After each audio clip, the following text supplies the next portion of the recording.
Filter Freak brings the sound shaping capabilities of a classic analog synthesizer's filter and modulation sections to any audio signal running through it.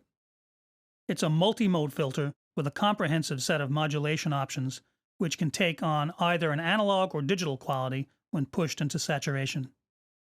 Once again, let's start with a look at the controls. Before jumping into the filter and mod sections, over on the right are the input and output level knobs, and, as with many of the Soundtoys plugins, the button labeled Tweak, Analog Mode. These work together to give Filter Freak its particular quality. You can use either or both the input and output knobs to deliberately push signals into saturation. Even at the default settings, overload may also occur from high resonance settings, just as with a real analog filter circuit. When the signal is overloaded, the analog mode determines how the modeled circuit will react. Filter Freak will respond to being overdriven like a real analog filter circuit, and you get a choice of overdrive or saturation characteristics accessible from the white button. Unless you're really pushing it, the effect will usually be subtle, but it can add some nice analog characteristic to the filtered signal. I'll leave it on, set to Fat. Back over on the left are the main controls. Naturally, there's a mix control, in case you want to blend in a little of the dry signal. For now, I'll leave it fully up on wet. And, of course, you have the classic filter parameters: filter type, cutoff frequency, resonance, and slope. If you just want to use Filter Freak as a static filter for basic tone shaping, these familiar controls should get the job done. There's a choice of filter types, or shapes to use the terminology here: low pass, high pass, band pass, and band reject, probably more commonly known as a notch filter. I'd assume that most people are familiar with these, but just in case, here's a very brief rundown. A low pass, or high cut filter, removes everything above a user's selectable cutoff frequency, mellowing out the tone.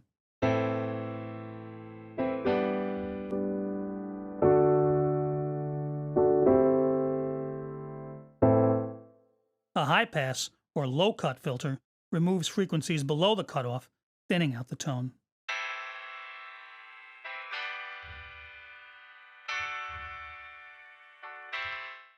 A bandpass filter is a combination of a high-pass filter below a low-pass filter, which passes only the range of frequencies in between the two cutoffs.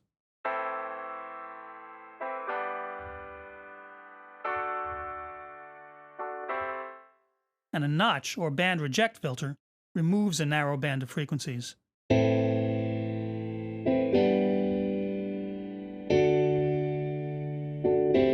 This is good for dealing with problems like unwanted resonant peaks, but it can also be employed to add a little bit of a nasal edge to a signal, especially when modulated.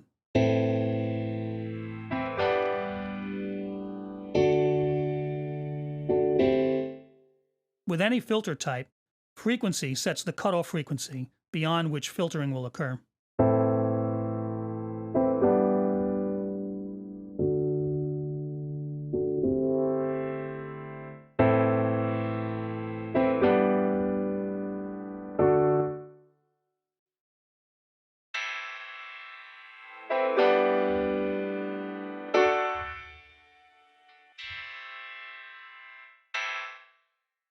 In a bandpass filter, it moves the center frequency of the band.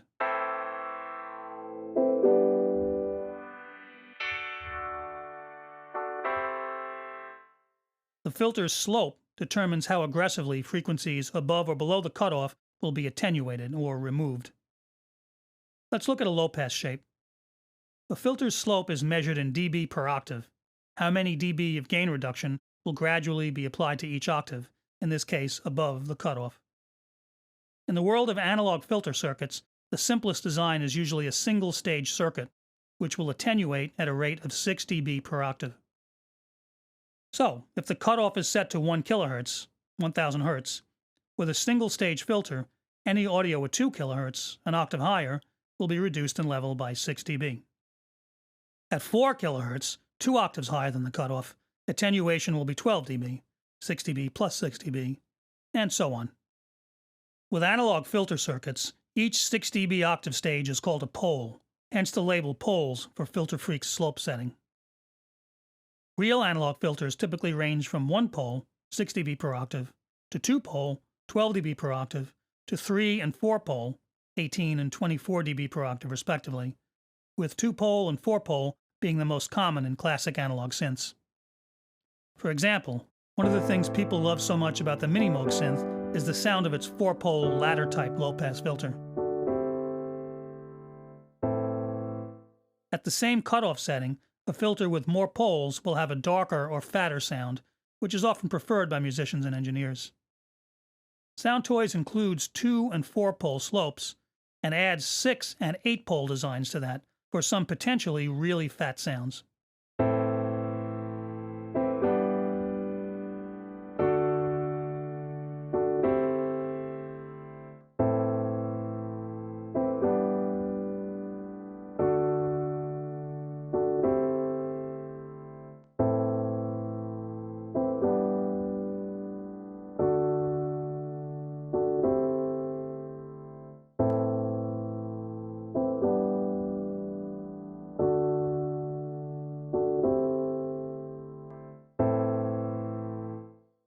The other classic filter control is resonance. This is a narrow boost of the frequencies just before the cutoff. So, with a low-pass filter, if the cutoff is set at 1000 Hz, adding resonance will boost a narrow range at around 800 Hz or so. When a sound is dulled down by removing its higher harmonics, this resonant peak can restore some tone and brightness.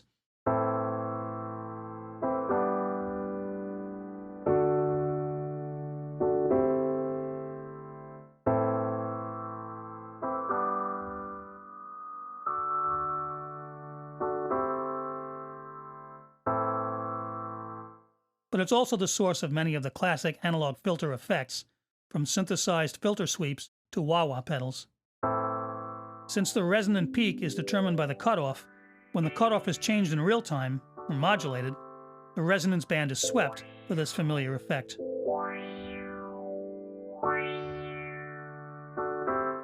And that brings us to the real action in Filter Freak, its modulation capabilities, which I'll go through in detail in the next clip.